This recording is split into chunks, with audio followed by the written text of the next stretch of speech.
आज जन्माष्टमी का दिन है। इस अवसर पर मेरी ओर से सभी को शुभकामनाएं और बहुत बहुत बधाई। जन्माष्टमी भगवान कृष्ण के जन्मदिन के मनाने की दृष्टि से की जाती है। इस दिन भगवान कृष्ण का जन्म भाद्रपद मास की अष्टमी तिथि और कृष्ण पक्ष में तथा रोहिणी नक्षत्र में मध्य रात्रि को जन्म हुआ था। इस महत्वपूर्ण जन्म को मनाने के लिए पूरे देश के अंदर उल्लास और बहुत ही अच्छे प्रकार से विभिन्न प्रकार के कार्यक्रम मनाए जाते हैं। हम भगवान कृष्ण को याद क्यों करते हैं? गीता में कहा है कि यदा यदा हि धर्मस्य ग्लानिर्भवति भारत अभ्युत्थानं अधर्मस्य तदात्मानं सृजाम्यहम्। कि जब जब धर्म की ग्लानि होती है समाज में और किसी राष्ट्र में, उस समय मैं स्वयं को प्रकट करता हूं ताकि दुष्टों का दलन करके समाज में सामंजस्य स्थापित किया जा सके। और इस उद्देश्य की पूर्ति 16 कला अवतार पूर्ण भगवान कृष्ण ने की। भगवान कृष्ण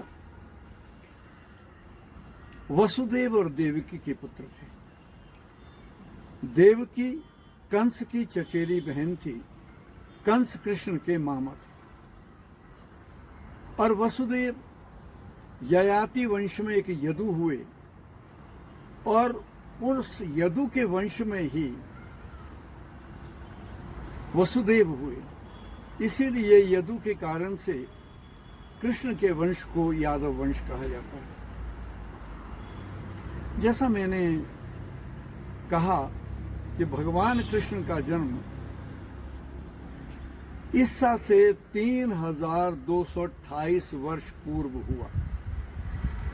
इसका मतलब ये हुआ कि भगवान कृष्ण का जन्म आज से 5248 वर्ष पूर्व हुआ। ये ईस्वी, ये सन और ये समय और ये तिथि मैं दृक पंचांग को उद्धृत करते हुए दे रहा हूं, क्योंकि जन्म की तिथि के बारे में और वर्ष के बारे में भी थोड़ा थोड़ा अंतर है। कोई कहता है 18 जुलाई को उनका जन्म हुआ, कुछ लोगों का मानना है 21 जुलाई को उनका जन्म हुआ।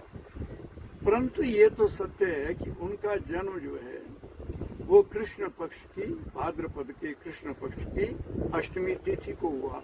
ये तो बिल्कुल सर्वमान्य है।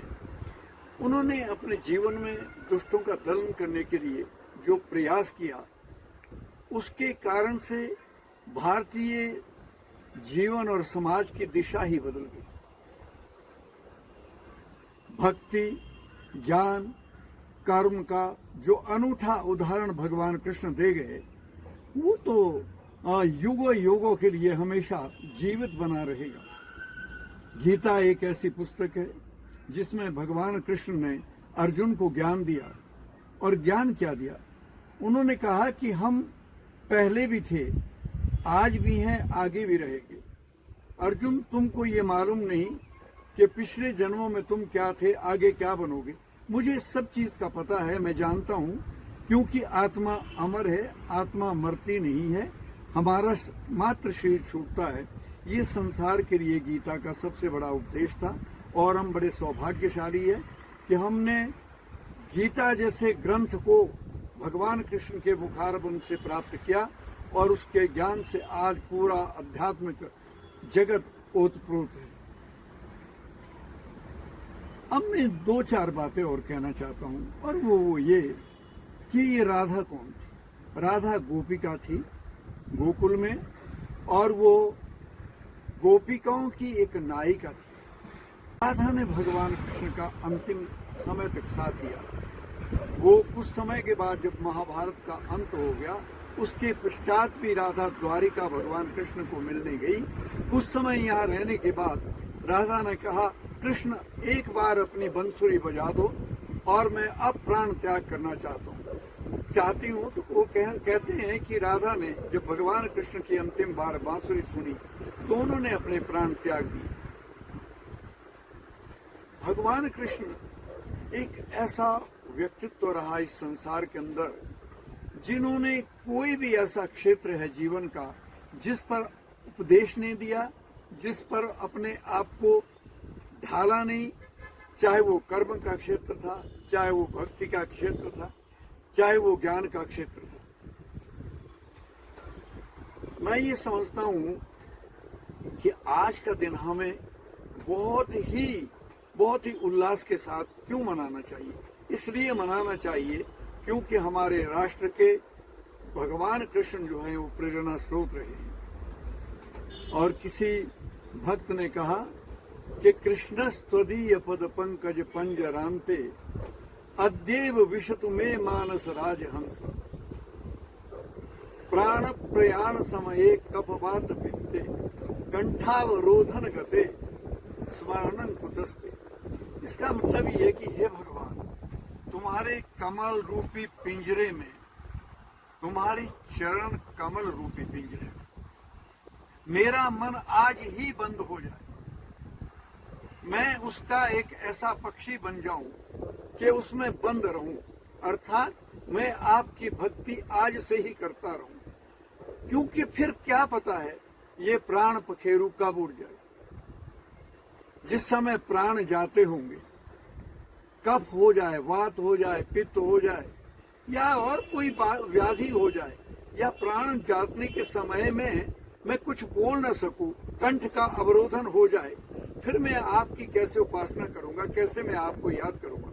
इसलिए भगवान मुझे अपने चरणों में आज ही ले लो और आज से ही मैं आपका ऐसा भक्त बन जाऊं कि मैं आपके चरणों से बाहर ही नहीं आऊं, आपके चरणों ही में रहूं। तो ये भक्ति करते हुए भक्त ने कहा कि कृष्ण की पूजा करें, कृष्ण को याद करें और कृष्ण का जीवन वृत्तांत को समझने का प्रयास करें, तो विश्व में सुख, शांति और हर प्रकार का समाज का जो उद्धार है वो होगा और सारा संसार जो है वो तभी सुखी होगा। अब मुश्किल क्या है? मुश्किल ये है कि इसमें लंबी बात की नहीं जा सकती। लंबी बात को आप ना तो सुनेंगे और ना मैं कर सकूंगा। अगर कभी समय ऐसा मिलता है 1 घंटा 1.5 घंटा पूरा बातचीत करने के लिए, तब तो कुछ कहा जा सकता है। यहाँ तो 2-4 बातें करनी पड़ती है। तो जो मुझे लगा कि भाई ये बातें आपको आपके ध्यान में आ जाए, तो वो मैंने आपके सामने रखी। और इसके साथ ही आपको फिर से कृष्ण जन्माष्टमी